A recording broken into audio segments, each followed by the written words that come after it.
Hey, what's up everybody, and welcome back to some more Princess Connect. And today I'm going to be going over memory shards. What are they, how to get them, and which ones you should be farming. So what are memory shards? They are basically these materials that you can farm from Heart Story mode or buy from the shop.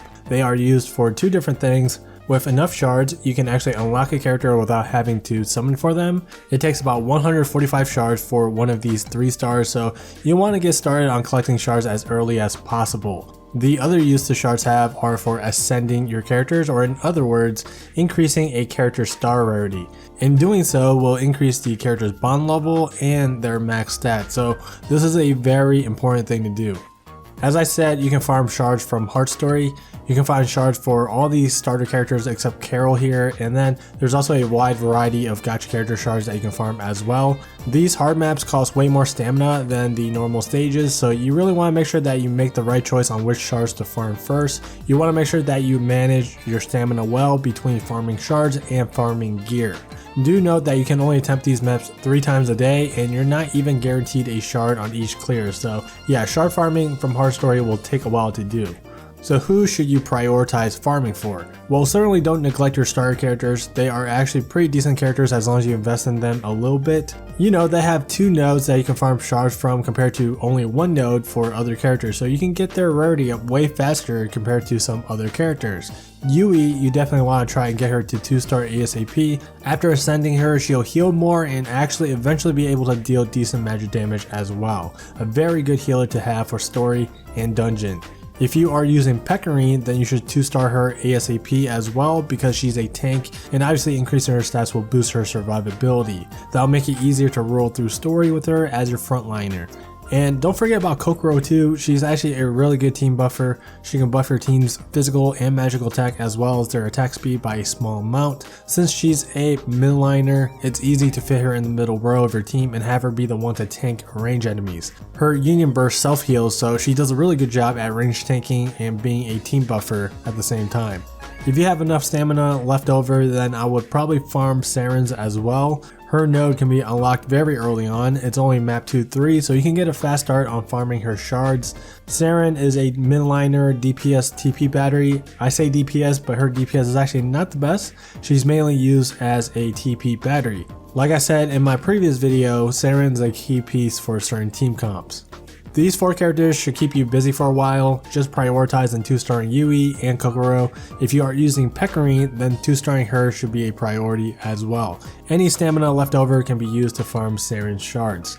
After that you're completely done farming all of that, I would say that you can just farm whatever you want. You can go for 3-star Yui and Kokoro, Pecorine 2 if you're using her, or you can try to unlock or ascend some other characters. Like 2-star Lima is really good for PvP in a team with AoE DPSers like Ninan.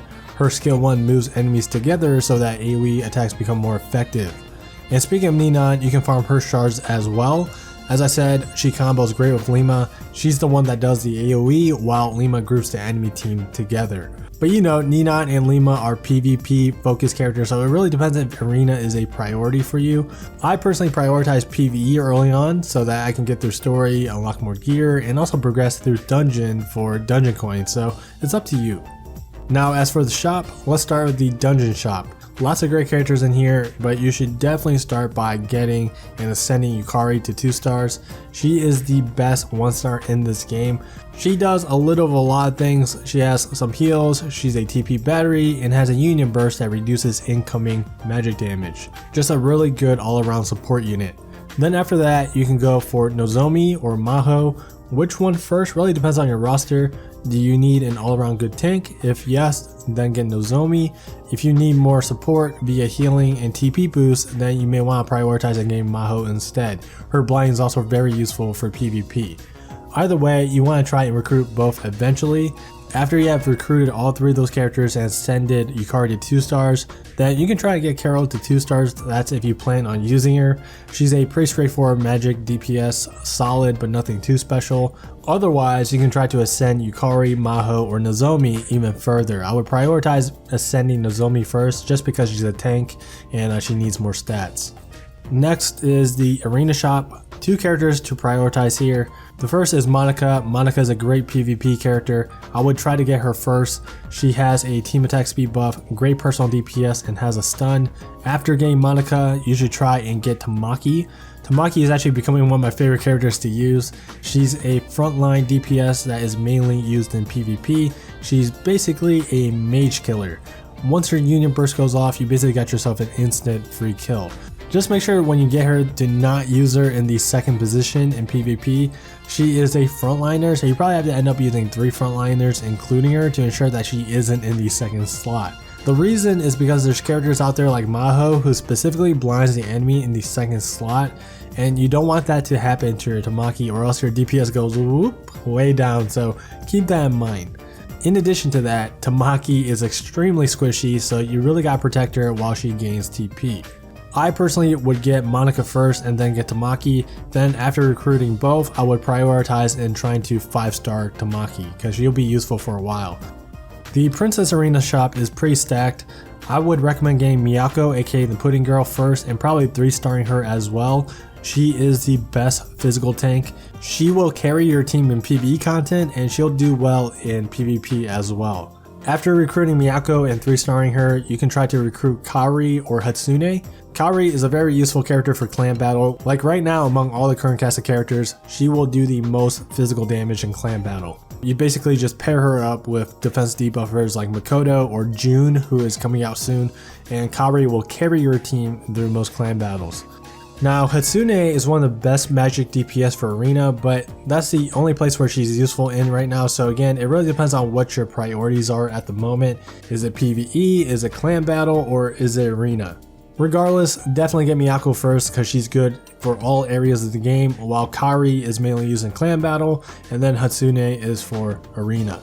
The clan battle shop isn't out yet, but when it does come out, you should try to recruit Makoto if you didn't get her from the gacha yet. Last thing I want to talk about are Divine Amulets. Divine Amulets are what you get when you summon duplicates. You can only use them to buy shards for the characters that you already have. Meaning it is not for recruiting any new characters, it's for ascending your characters. If I recall correctly, it takes a little over 1,000 amulets to raise a character from 3 to 5 stars. With that being said, you want to save these amulets for limited characters only. And yeah, I think that pretty much covers it for this video. If you guys have any questions, then you can ask them in the comments down below. As always, thanks guys so much for watching, take care, and I'll see you guys in the next video.